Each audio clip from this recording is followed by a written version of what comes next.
Dear friends and colleagues in the Parkinson community, I'm honored you take your time. As introduced by our lovely colleague Cherry, today's talks of PD and relations is a collaboration between Cherry, Omotola, Kathy, and I. Our common approach is that all of our relations, this be to a partner in life, to a person with Parkinson in your local network, or the international PD community. All of these relations depends on how we relate to ourselves, how we cope with this diagnosis, and how we enable ourselves doing so. My journey with PD started 12 years ago when diagnosed at 34 years of age. Through these years, I found comfort and inspiration in one of Norway's finest writers, Olav H. Hauge. He lived all his life in the same area I grew up in the wild nature of fjords and mountains in the western parts of Norway. Hauge is famous for putting important existential topics in life into few meaningful words. I want to share with you his poem Your Way, in translation from Robin Fulton. Your way. No one has piled stones to show you the way. Out in the unknown, out in the blue. This is your way. Only you shall walk it. There is no return. And you too, you don't pile stones to make a cairn, and the wind obliterates your track in bleak mountains. In my speech today, I will share some of my thoughts, reflections, and experience as a family therapist, meeting families and couples in crisis. I will share from my own journey as a person with Parkinson's, and last but not least, from meeting fellow people with Parkinson's in the PD community. So, every public speaker, politician, and people in public relations seems to emphasize the fact that the public is limited to absorb only 3 key points from a speech. Well aware of not speaking to the common opinion, but to the PD community, I will give you 4 take-home messages. These 4 being: 1. Find your own way at your own pace. 2. Make strong efforts to be your best supporter. 3. Allow the diagnosis to be an opportunity to find what and who is important to you.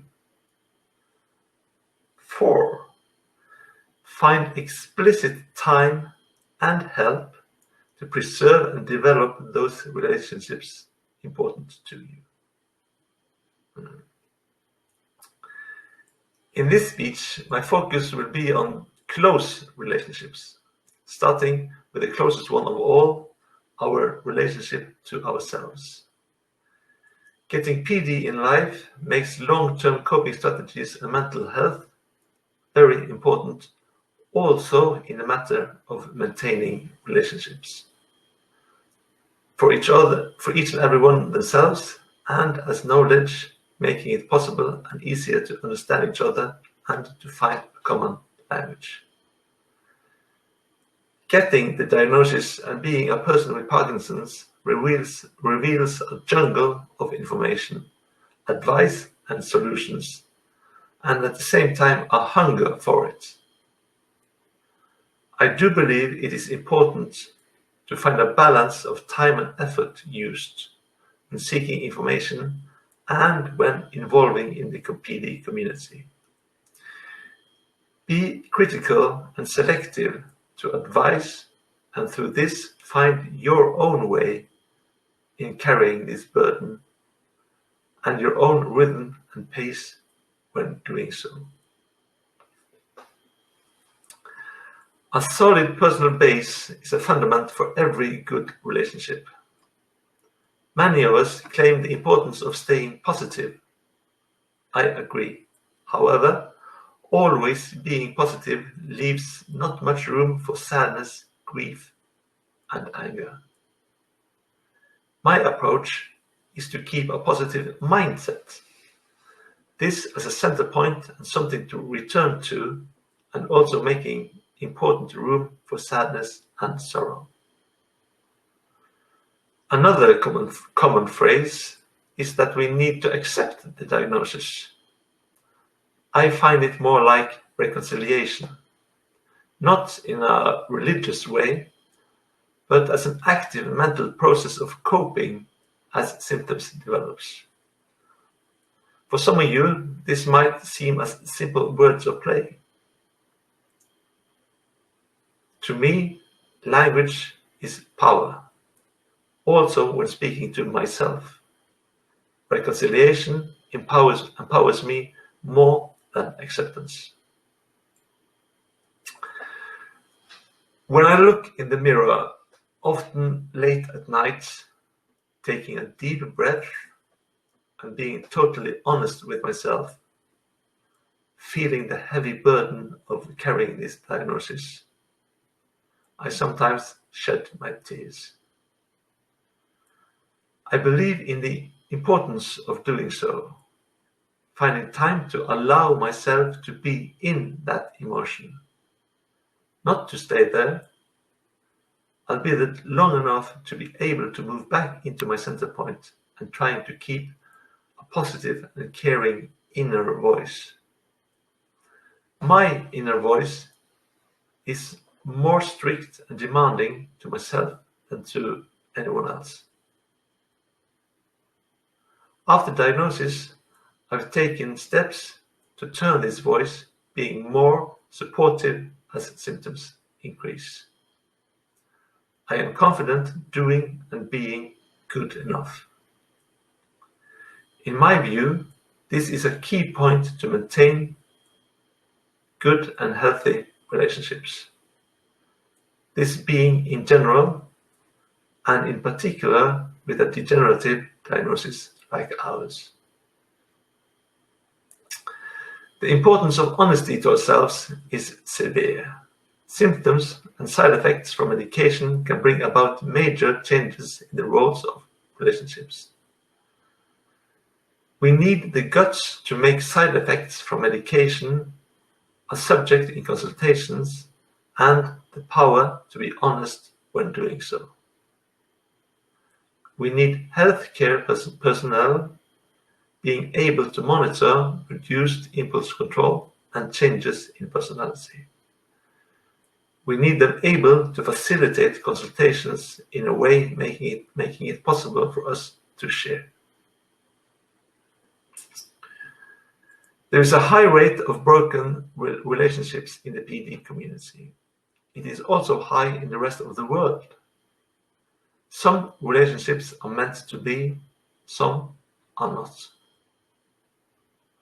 A degenerative diagnosis brings questions, important choices and changes in life. It might push us to take a stand. Who is important to us? I know of many in the PD community taking an important and for them a good and positive, yet difficult, decision of breaking out of their close relationship or marriage. Many of them finding love again in a more balanced relationship as they know themselves and their PD better. In my opinion, we should allow the diagnosis help us take a stand. I'm not trying to get all of you divorced here, quite the opposite. Where love is strong enough to bear this, it grows even stronger. Invest in these relationships you find important to you. Make them a vital source of happiness, comfort, and joy. To maintain close relationships, find time and find it now. Set up a time once a week, just the two of you, to share and to ask.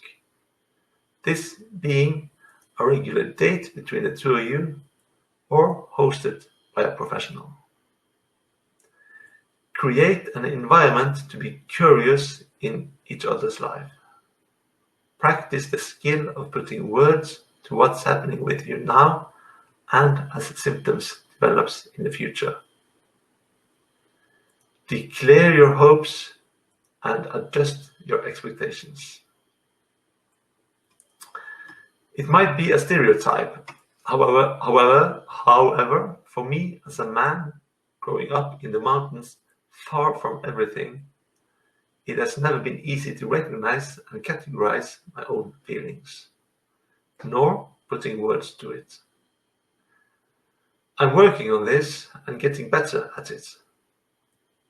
In boxing, we claim the need to walk the talk, to put action to what we say. For me, and maybe for men in general, it is sometimes needed to talk the walk, meaning to put words to our actions and emotions in the frame of our relationship. It is helping me. So to summarize, 1. Your own way at your own pace. 2. Be your best supporter. 3. Who is important to you? And 4. Find time to talk. Send questions and feedback. See you tomorrow. Cheers.